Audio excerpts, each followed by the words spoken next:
Hello साथियों, आप सभी को मेरा नमस्कार। मैं राजूराम बिरड़ा आप सभी का अपने यूट्यूब चैनल राज एजुकेशन हेल्प में सभी का स्वागत करता हूं।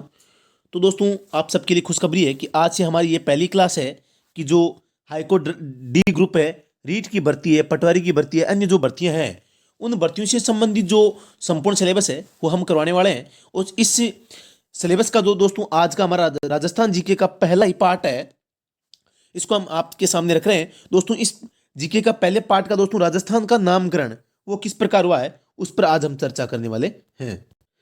अगर आप हमारे इस यूट्यूब चैनल पर नए हैं तो इसको सब्सक्राइब जरूर कर लें दोस्तों। अगर ये वीडियो पसंद आए तो लाइक, नहीं तो डिसलाइक। आगे बात करें दोस्तों, हम हम आज आपके सामने वो राजस्थान के नामकरण की जितनी भी जानकारी है वो आपके सामने रखने वाले हैं। तो दोस्तों, एक एक करके हम आगे बढ़ते हैं। दोस्तों, मैं बता दूं कि राजस्थान का संपूर्ण सिलेबस है राजस्थान जीके का, और इसके अलावा दोस्तों हमारी स्पेशल अंग्रेजी की क्लास है, हिंदी की क्लास है। तो दोस्तों ये सभी लगेंगी। राजस्थान हाईकोर्ट ग्रुप डी है, उसका संपूर्ण सिलेबस है वो हमारे द्वारा करवाया जाएगा। इसके अलावा रीट भर्ती 2021 है, इसके संबंध में भी जो एसएसटी का सिलेबस है वो हमारे द्वारा पूर्ण करवाया जाएगा। तो दोस्तों बने रहिए लगातार हमारे साथ। दोस्तों शुरू करते हैं इस वीडियो को। इस वीडियो में हम जानेंगे कि राजस्थान का नामकरण किस प्रकार हुआ, राजस्थान को इतिहास में किन नामों से जाना जाता था, तथा इसका जो नामकरण हुआ वो किस प्रकार हुआ, किन व्यक्तियों ने इस प्रदेश के लिए राजस्थान शब्द का प्रयोग किया। दोस्तों शुरू करते हैं वीडियो। राजस्थान का नामकरण, सबसे पहली लाइन है, ऋग्वेद में राजस्थान में स्थित भूभाग को ब्रह्मवर्त कहा गया। बहुत ही इंपॉर्टेंट है। ऋग्वेद में राजस्थान प्रदेश के लिए ब्रह्मवर्त शब्द का प्रयोग किया गया है। आगे बात करें, नंबर 2, रामायण काल में वाल्मीकि ने मरुकांतार नाम दिया। दोस्तों याद रखना है, मरुकांतार नाम है किसने लिया था, वाल्मीकि ने। कौन से काल में, रामायण काल में। और किस प्रदेश के लिए, राजस्थान प्रदेश के लिए। आगे बात करें, जो राजस्थान प्रदेश है इसके जो अन्य नाम है वो कौन कौन से हैं, मरु, मरु प्रदेश, मरुआर, राजस्थान, राजपुताना, रजवाड़ा। दोस्तों ये तो अन्य नाम तो हो गए, लेकिन दोस्तों बात आती है कि किस व्यक्ति ने क्या नाम है वो राजस्थान प्रदेश के लिए लिया था। तो इसके संबंध में आज हम संपूर्ण जानकारी है वो राजस्थान के नामकरण से संबंधित इस पर चर्चा करने वाले हैं। आगे बात करें दोस्तों, नाम आता है जॉर्ज थॉमस का। दोस्तों जॉर्ज थॉमस है या कर्नल जेम्स टोड है, पंडित गौरीशंकर हीराचंद ओझा है, या जो बसंतगढ़ का जो शिलालेख है, या वीर विनोद या मोनोत नेरसिरी ख्यात है, यह ग्रंथ दोस्तों राजस्थान के इतिहास के दृष्टिकोण से बहुत ही महत्वपूर्ण है। इन पर विशेष रूप से आज हमारा जो ध्यान है वो केंद्रित रहेगा। सबसे पहले जॉर्ज थॉमस। जॉर्ज थॉमस है, जॉर्ज थॉमस ने इस प्रदेश के लिए किस प्रकार से जो नामकरण है वो किया है, बात करते हैं। जॉर्ज थॉमस सन 1800 ईस्वी में राजपूत रियासतों के समूह को राजपूताना नाम से संबोधित किया। सबसे महत्वपूर्ण, राजपूताना शब्द का प्रयोग किसने किया, जॉर्ज थॉमस ने। कब किया, 1800 ईस्वी में। किसके लिए, राजपूत रियासतों के समूह के लिए। बहुत इंपॉर्टेंट है। आगे चलते हैं, विलियम फ्रैंकलिन नाम आता है।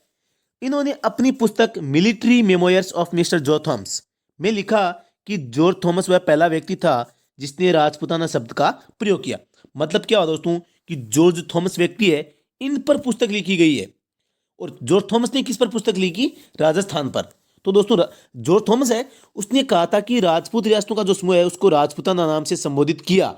लेकिन दोस्तों इस बात का पता कहां से चलता है, विलियम फ्रैंकलिन की पुस्तक, कौन सी, जो आपके सामने मैंने बताई, military memoirs of mister George Thomas में। विलियम फ्रैंकलिन ने कहा कि जॉर्ज थॉमस वह पहला व्यक्ति था जिसने राजपूताना शब्द का प्रयोग किया। इस प्रकार दोस्तों राजपूताना शब्द का प्रयोग कौन कर रहा है, जॉर्ज थॉमस कर रहा है। इस बात का पता कहां से चल रहा है, इस पुस्तक विलियम फ्रैंकलिन की इस पुस्तक से पता चल रहा है दोस्तों। तो आगे बात करें, इसलिए राजपूताना शब्द का लिखित प्रमाण है वो हमें 1805 में मिलता है। क्योंकि जॉर्ज थॉमस ने शब्द का प्रयोग तो कर लिया, लेकिन हमें पता नहीं चल रहा कि उसने प्रयोग किया है। हमें पता कब चल रहा है, 1805 में। लेकिन दोस्तों बहुत ही इंपॉर्टेंट जो बात है कि राजपूताना शब्द का प्रयोग जॉर्ज थॉमस ने कब किया, 1800 ईस्वी में। यह सबसे महत्वपूर्ण है। लेकिन इसका लिखित प्रमाण कब मिलता है, राजपूताना शब्द का लिखित प्रमाण है 1805 में मिलता है। किस में मिलता है, military memoirs of mister George Thomas में, जो कि किसके द्वारा लिखी गई थी, विलियम फ्रैंकलिन के द्वारा। एक और चीज, जो ये पुस्तक है इसका प्रकाशन कौन करता है, लॉर्ड वेलेजली। आगे बात करें कि ब्रिटिश काल है, ब्रिटिश काल में या मध्यकाल में राजस्थान को राजपूताना के नाम से जाना जाता था। जो ये राजपूताना नाम है, ये किसने लिया था? जॉर्ज थॉमस ने लिया था। और जो ब्रिटिश काल है या मध्यकाल है, इसमें भी राजस्थान प्रदेश को राजपूताना के नाम से जाना जाता था। दोस्तों आगे बात करें, राजस्थान के इतिहास लेखन का जो प्रयास है वो किसने किया?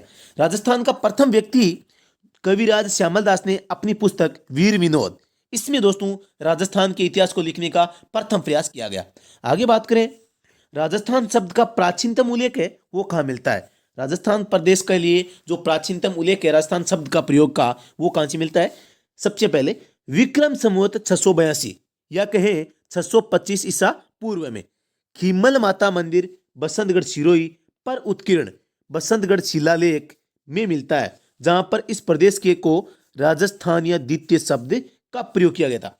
दोस्तों दोबारा बताऊं कि जो ये राजस्थानिया शब्द द्वितीय है शब्द है राजस्थानिया द्वितीय शब्द, इसका प्रयोग किसके लिए किया गया है? राजस्थान प्रदेश के लिए। किसके द्वारा, किस अभिलेख में, शिलालेख में किया गया है? बसंतगढ़ शिलालेख में। बसंतगढ़ शिलालेख कहाँ है?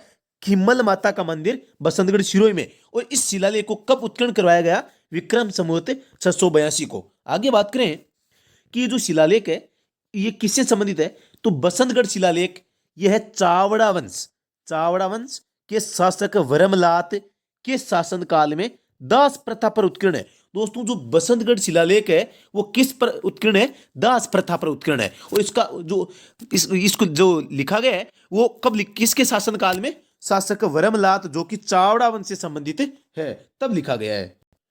और इसको कब लिखा गया? विक्रम संवत 682 में।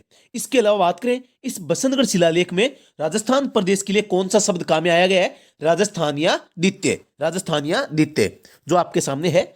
आगे बात करें, राजस्थान का प्रथम ऐतिहासिक ग्रंथ है वो कौन सा है? तो इसमें बात आती है मुहणोत निर्णशिरी ख्यात, एक ग्रंथ है जो राजस्थान का प्रथम ऐतिहासिक ग्रंथ माना जाता है, उसका नाम है मुहणोत निर्णशिरी ख्यात। 1665 ईस्वी में मुहणोत निर्णसी द्वारा रचित ग्रंथ, ये राजस्थान का प्रथम ऐतिहासिक ग्रंथ है। दोस्तों इसके अलावा जो मुहणोत निर्णसी है इसको राजस्थान का अबुल फजल भी कहा जाता है। तो दोस्तों प्रत्येक लाइन है वो इंपॉर्टेंट है यहाँ। आगे बात करें, राजस्थान के इतिहास का जनक कौन है? तो राजस्थान के इतिहास का जनक कर्नल जेम्स टोड कहलाता है। क्योंकि अब कर्नल टोड है वो राजस्थान के इतिहास का जनक क्यों कहलाता है? क्योंकि टोड ने पहली बार वैज्ञानिक दृष्टिकोण से समस्त राजस्थान का इतिहास लिखा था। आगे बात करें, राजस्थान के इतिहास का वास्तविक जनक है, ऊपर तो बात हुई केवल इतिहास का जनक, यह है इतिहास का वास्तविक जनक। इनमें अंतर क्या है देखते हैं कि पंडित गौरीशंकर हीराचंद ओझा क्या है? राजस्थान के इतिहास के वास्तविक जनक है। तो दोस्तों इनको वास्तविक जनक क्यों माना जाता है? क्योंकि कर्नल टोड की जो पुस्तक थी उस पुस्तक का हिंदी में अनुवाद किसने किया था? पंडित गौरीशंकर हीराचंद ओझा ने। इसलिए जो कर्नल टोड ने पुस्तक लिखी, उस पुस्तक के लिखने के कारण दोस्तों कर्नल टोड को इतिहास का जनक कहा जाता है, जबकि कर्नल टोड की इस अंग्रेजी की पुस्तक का अनुवाद हिंदी में करने के कारण जो गौरीशंकर हीराचंद ओझा है इनको राजस्थान के इतिहास का जो वास्तविक जनक है वो कहा जाता है। आगे बात करें, हमारे सामने शब्द आता है घोड़े वाले बाबा। दोस्तों ये घोड़े वाले बाबा कौन है? Colonel James toad.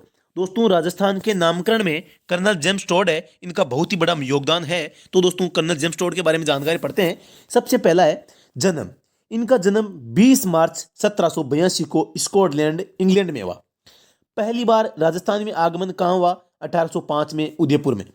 1807 में मेवाड़, हाड़ौती, कोटा बूंदी क्षेत्र में रेजिमेंट के पद पर नियुक्ति मिली। किसको मिली? कर्नल जेम्स टोड को। इसलिए दोस्तों ये राजस्थान के इतिहास में बहुत ही इनका योगदान है, क्योंकि इनका नाता राजस्थान रहा है। आगे बात करें, मांडलगढ़ भीलवाड़ा, जैनयंती ज्ञानचंद्र को इन्होंने अपना गुरु बनाया। किसने बनाया? कर्नल जेम्स टोड है। इन्होंने मांडलगढ़ भीलवाड़ा गए, वहां जाकर जैनयंती ज्ञानचंद्र जो है उनको अपना गुरु बनाया। और गुरु बनाने के बाद में अपने द्वारा जो लिखित पुस्तक थी द एनल्स एंड एंटिक्विटी जो राजस्थान, अपने गुरु जैनयंती ज्ञानचंद्र को समर्पित की। दोस्तों बहुत अच्छा प्रश्न बन सकता है कि जो कर्नल जेम्स टोड है उन्होंने अपनी पुस्तक द एनल्स एंड एंटिक्विटी जो राजस्थान है वो अपने गुरु जैनयंती ज्ञानचंद्र को समर्पित की। और उन्होंने अपना गुरु है वो कहां जाकर बनाया? मांडलगढ़ भीलवाड़ा में। आगे बात करें, गुरु की प्रेरणा से घोड़े पर बैठकर, ये गुरु कौन है? जैनयंती ज्ञानचंद्र। गुरु की प्रेरणा से गुरु की प्रेरणा से घोड़े पर बैठकर राजस्थान की ऐतिहासिक सामग्री जुटाने के कारण घोड़े वाले बाबा कहलाए। दोस्तों, अब ये जो कर्नल जेम्स टोड है वो राजस्थान के घोड़े वाले बाबा के नाम से क्यों जाने जाते हैं? क्योंकि इन्होंने राजस्थान की जो ऐतिहासिक जो खबरें हैं या ऐतिहासिक सामग्री है वो घोड़े पर बैठकर एकत्रित की थी। आगे बात करें, कर्नल जेम्स टोड ने इंग्लैंड जाकर अपनी पुस्तक Annals and Antiquities of Rajasthan लिखी, जिसका प्रकाशन जेम्स क्रुक ने 1829 में लंदन से करवाया। दोबारा देखते हैं दोस्तों, कर्नल जेम्स टोड है वो इंग्लैंड चले जाते हैं और उन्होंने उनके द्वारा एक पुस्तक लिखी जाती है annuls and Antiquities of Rajasthan, जो दोस्तों जिसका प्रकाशन कौन करता है? जेम्स क्रुक करते हैं। कब करते हैं? 1829 में लंदन से इसका प्रकाशन करते हैं। जो ये अंग्रेजी भाषा में लिखी गई पुस्तक है और किस पर लिखी गई है? राजस्थान के इतिहास पर। आगे बात करें तो दोस्तों इस पुस्तक का अन्य नाम क्या है? दोस्तों, जो ये कर्नल जेम्स टोड की पुस्तक है annuls and Antiquities of Rajasthan, इस पुस्तक का दूसरा नाम है the central and western Rajput states of India. तो दोस्तों इस नाम को भी आप ध्यान में रखें। आगे बात करें तो दोस्तों इस पुस्तक को दो भागों में बांटा गया है। जो कर्नल जेम्स टोड की पुस्तक है इसके दो भाग है। प्रथम भाग 1829 में प्रकाशित हुआ, जिसमें राजपूताने की भौगोलिक स्थिति, वंशावली व मेवाड़ के इतिहास का वर्णन मिलता है। दूसरा जो भाग है इसमें मारवाड़, बीकानेर, जालोर, जैसलमेर, अजमेर आदि का वर्ण आदि के इतिहास का वर्ण है वो हमें देखने को मिलता है। तो दोस्तों एकदम आसानी से प्रश्न पूछा जा सकता है कि जो कर्नल जेम्स टोड की पुस्तक थी the central and western Rajput states of India, इसको कितने भागों में बांटा गया? दो भागों में। प्रथम जो भाग था उसका प्रकाशन 1829 में हुआ, जिसमें किसका वर्णन किया गया? राजपूताने की भौगोलिक स्थिति का, वंशावली का, मेवाड़ के इतिहास का। दूसरे भाग में किसका वर्णन है? मारवाड़, बीकानेर, जालोर, जैसलमेर, अजमेर आदि के इतिहास का वर्णन मिलता है। आगे बात करें दोस्तों, आगे है टोड ने अपनी पुस्तक Annals and Antiquities of Rajasthan, Rajasthan प्रदेश को राजस्थान, रजवाड़ा, राजस्थान नाम दिया।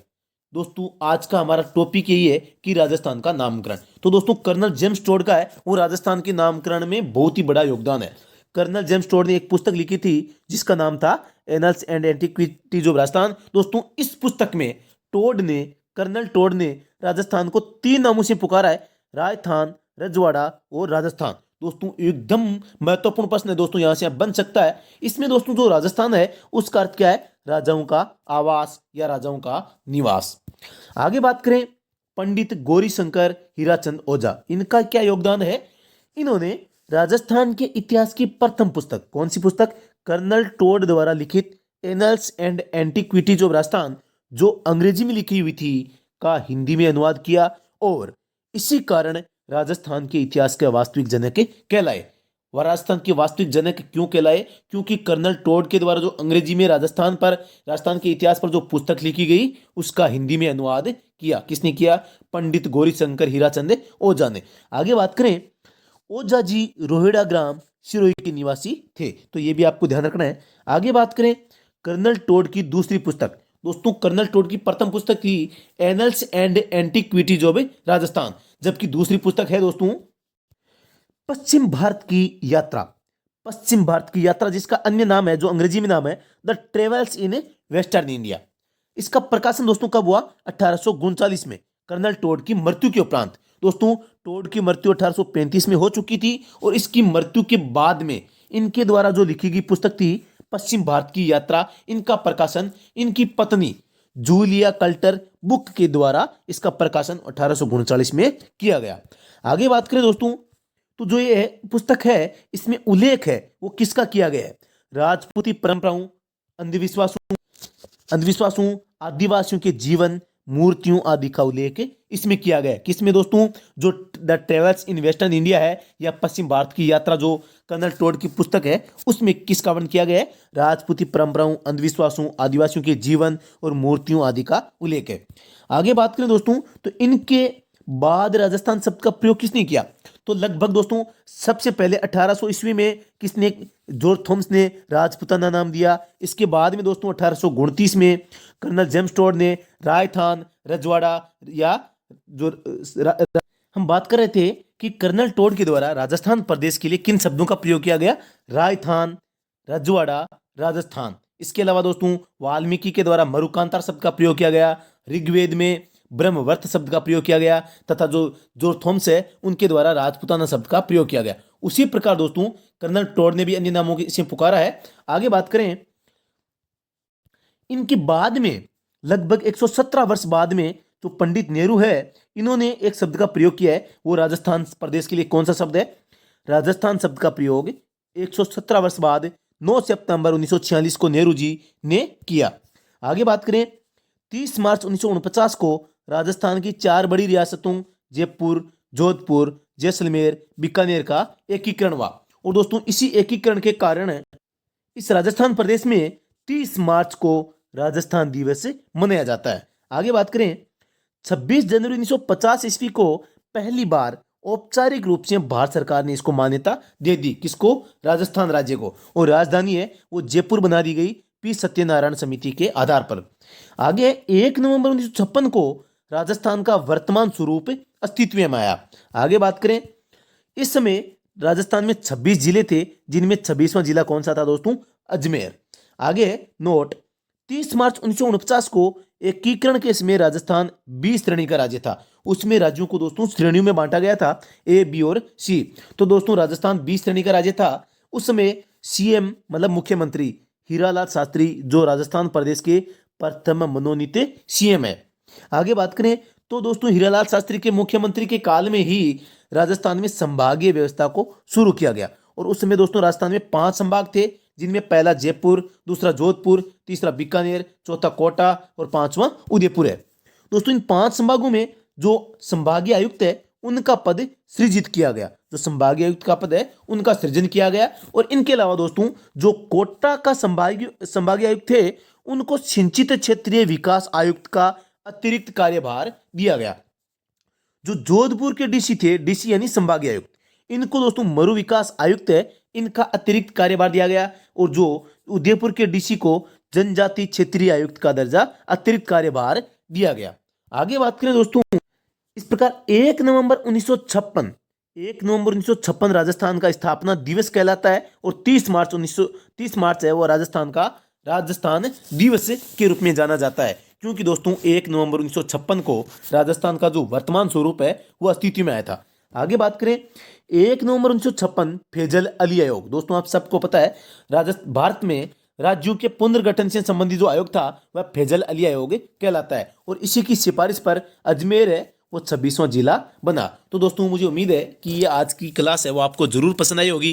दोस्तों अगर जरूर ये पसंद आई है तो लाइक, नहीं तो डिसलाइक। दोस्तों आप अपना कीमती सुझाव दीजिए कि ये क्लास किस प्रकार लगी आपको। अगर अच्छी लगी है तो कमेंट अच्छा होगा। और दोस्तों आपका प्रत्येक कमेंट है वो हमें प्रोत्साहित करेगा। और इसी भी प्रकार की इससे भी बेहतर क्लास है हम इसके आगे लेकर आने वाले हैं, क्योंकि दोस्तों आपके द्वारा अगर प्रोत्साहन दिया जाएगा तो इससे अच्छी क्लास तो जरूर बनेगी। दोस्तों अभी के लिए इतना ही, फिर से मिलते हैं नेक्स्ट वीडियो में। दोस्तों अगर आप हमारे इस यूट्यूब चैनल पर नए हैं तो आप हमारे यूट्यूब चैनल को सब्सक्राइब कर लें, ताकि इसके बाद में जो भी सूचना जो भी वीडियो आएगा उसकी सूचना आपको तत्काल मिल सके। और दोस्तों आप ज़्यादा से ज़्यादा जानकारी है घर बैठे अपने यूट्यूब पर प्राप्त कर सकें। दोस्तों आप सभी का धन्यवाद। जय हिंद, जय भारत।